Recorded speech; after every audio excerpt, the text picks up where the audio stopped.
de verdade esse tal guri de rua. No campo não tem guri de rua. Não porque o campo não tenha rua, mas porque no campo todo guri, por mais humilde que seja, tem na janela do rancho horizontes para sonhar.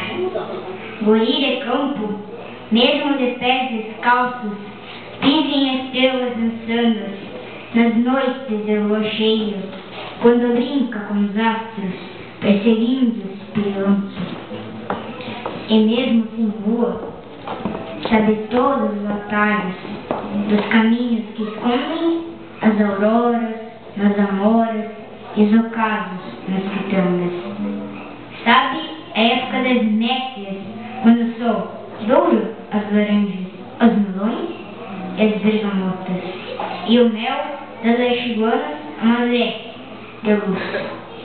Guri de campo se molda às necessidades, aceita as penas da vida sem contestar o destino, porque sabe que o campo possui riquezas tamanhas para quem souber ser guri. Por mais rota a bombachinha, desbotada, remendada, guri de campo não liga para essa tal de vaidade que leva o piá de cidade a cometer desertivos.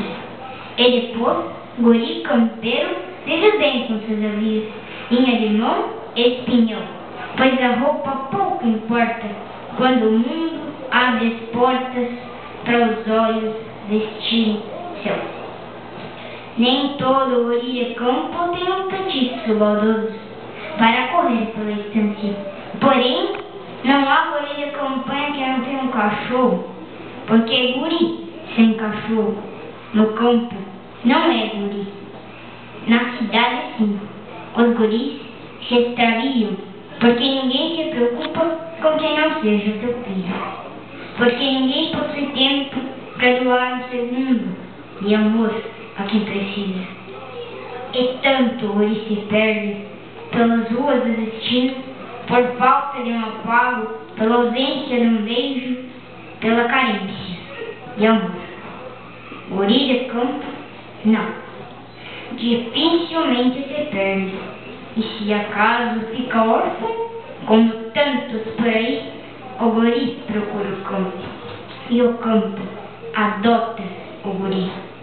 A cidade, sim, a cidade é cruel, no que exibe nas vitrinas e depois nega o guri.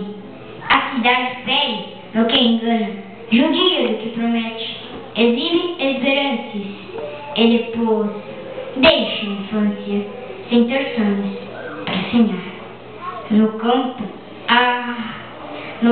o guri é dono do açude, é senhor dos angaris, e em cada salso chorão tem um castelo secreto, e pela beira do rio sabe todos os segredos dos jundiás e das piadas. O campo nunca promete encantos que não contém. O campo é rude e às vezes dói. O campo é firme nos limites que impõe, porque guri é guri, e aí se forja homem. E porque o campo acolhe tudo aquilo que procria, no campo não se contempla, exceto o guri de rua.